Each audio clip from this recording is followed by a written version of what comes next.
E vamos falar do Santos, que está já se preparando para o jogo de domingo, às 18 horas, lá no Nabi Abichedi, em Bragança Paulista, contra o Red Bull Bragantino. Jogo que vai ser válido pela 11ª rodada do Campeonato Paulista de 2024.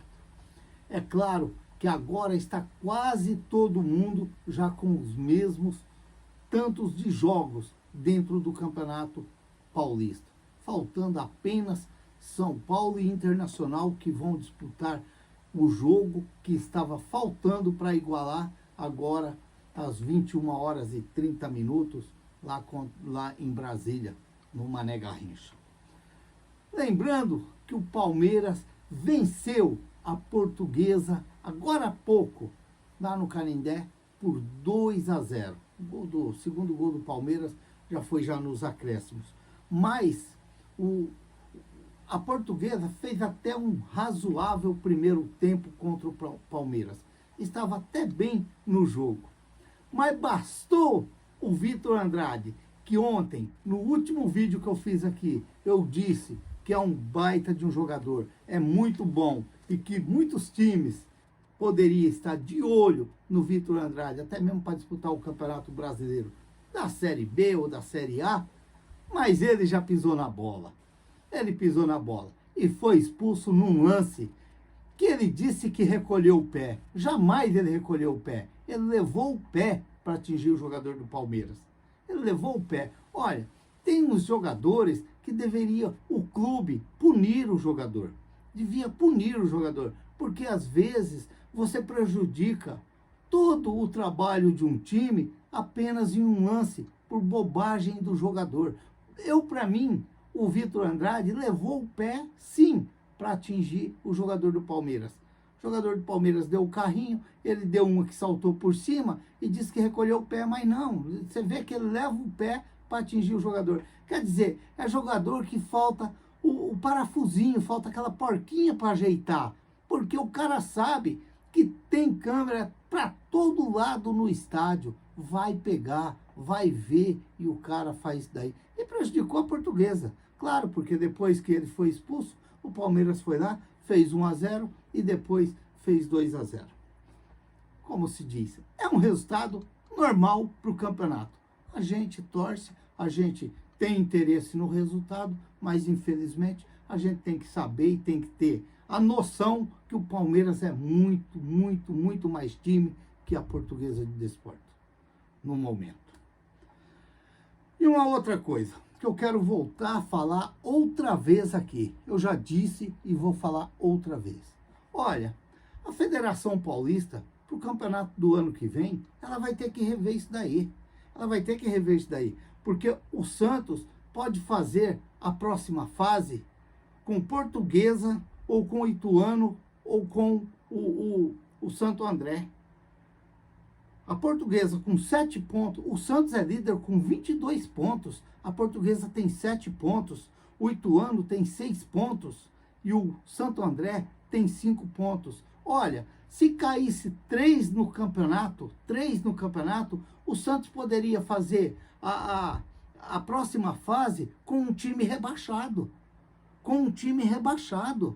É errado isso daí, tá errado. Tem que ter uma porcentagem aí, ó. Você para classificar em segundo, mas você tem que ter uma porcentagem. Porque senão vai entrar o melhor terceiro colocado dos grupos. A federação vai ter que rever isso daí, porque é injusto. Olha, Portuguesa com 7 pontos, Ituano com 6 e Santo André com 5 pontos. Enquanto que no grupo B, a Ponte Preta em segundo com 16 e o Água Santa com 14 em terceiro. Enquanto que no grupo C, o Internacional com 14 e o Mirassol e o São Paulo. Aí vai ter o jogo agora o São Paulo, acho que está em segundo nesse grupo. Não, é Internacional e Mirassol no grupo do Corinthians. Com 14 pontos. E no grupo D, o São Paulo e o São Bernardo com 15 pontos ganhos. Enquanto que o Santos está lá para fazer uma segunda fase aí do Campeonato Paulista com um time praticamente rebaixado. Tá errado isso daí. A federação vai ter que rever isso daí. Não pode. Não pode. Eu afirmo de novo, se caísse 3 no Campeonato Paulista, o Santos poderia fazer a próxima fase com um time rebaixado no Campeonato Paulista. Isso aí não é justo. Isso aí não é justo. Então a federação vai ter que vai ter que rever isso daí. Vai ter que rever. Ela tem que pôr aí. Você, para se classificar em segundo, você tem que ter uma porcentagem. Se você não atingir aquela porcentagem, entra o melhor terceiro colocado. Tem que ser assim. Tem que ser desse jeito.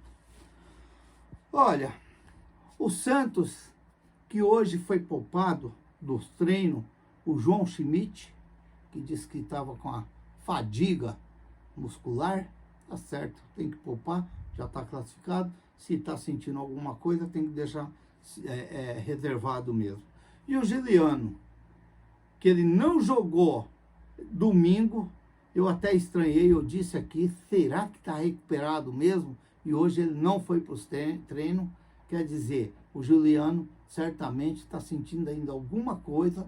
E aí eu concordo também, não pode ir para o jogo, porque se está sentindo alguma coisa, não pode, porque vai vir a fase pesada, vai vir agora no campeonato. Então tem que segurar sim, tem que recuperar bem e aproveitar agora esse momento que o Santos possa sim recuperar o jogador. E o Casares, que eu acredito que deve estar pronto para o jogo de domingo contra o Bragantino. Olha, tomara que eu esteja certo, mas eu estou querendo ver o Casares jogar mais nesse Santos. Eu estou querendo ver o Casares jogar mais nesse Santos. Ali pelo meio, do jeito que ele estava jogando contra o Corinthians. Eu estou um pouco ansioso com isso. Vamos aguardar para ver. É claro que com todo esse tempo parado, às vezes o jogador volta, mas volta ainda sem aquele ritmo do time. Vamos aguardar para ver. Mas eu ando assim meio na expectativa do Casares. O Casares, quando veio, ele veio na minha desconfiança. Mas conforme foi ali o Santos se ajeitando, eu comecei a se engraçar um pouco. Tomara que eu esteja certo. Tomara que eu esteja certo. E também o Santos, que está aí em negociação com a Neoquímica Arena. Quem sabe aí para levar o jogo contra Portuguesa ou contra o Ituano ou contra o Santo André. Olha que coisa. Os times quase sendo rebaixados e vai ser um dos 3 o adversário do Santos para a fase seguinte do Campeonato Paulista.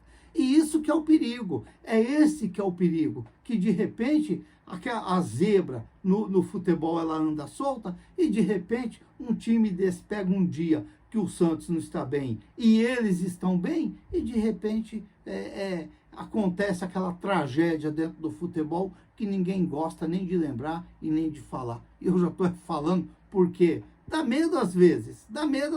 Os caras não ganham de ninguém, faz bobagem com todo mundo e chega na hora H, acaba fazendo algo diferente e pronto. E aí você sabe que o Campeonato Paulista é assim, né? O Campeonato Paulista, ele às vezes, ele faz o vice ser campeão. Foi o caso que aconteceu lá em 2015, 2014, que o Ituano foi campeão contra o Santos, mas foi pelo regulamento da federação, porque o campeão dentro do campo foi o Santos. Perdeu de um e ganhou de um, e no final fizeram uma cobrança de pênalti. Então, às vezes, não precisava nem fazer o campeonato, nem fazer o jogo. Vamos fazer só a cobrança de pênalti aí, quem ganhar é campeão. Porque se você analisar que o Santos ganhou um jogo de 1-0, o Ituano ganhou um jogo de 1-0, quem tinha a melhor campanha era o Santos, aí no final fizeram lá umas cobranças de pênalti lá, e o Ituano ganhou na cobrança de pênalti, foi campeão. Então, às vezes o Campeonato Paulista tem umas coisas que não dá muito para a gente entender, a gente engolir. Mas como se diz, é regulamento, assinaram, é aquilo ali, então temos que como se diz, ficar triste quem perde e ficar alegre quem ganha. Naquela época foi o Ituano. E é um peso, talvez, é uma pedrinha no sapato, na chuteira dos jogadores do Santos. É isso aí. Vamos aguardar, esperar aí. Quem sabe a Neoquímica Arena pode ser a próxima casa do Santos em São Paulo. Vamos aguardar e esperar. Se inscreva no canal, deixa seu like, faça seus comentários, ative o sininho para receber as notificações. Eu sou o Raul Schott, ficam todos com Deus, até o próximo vídeo, se Deus quiser.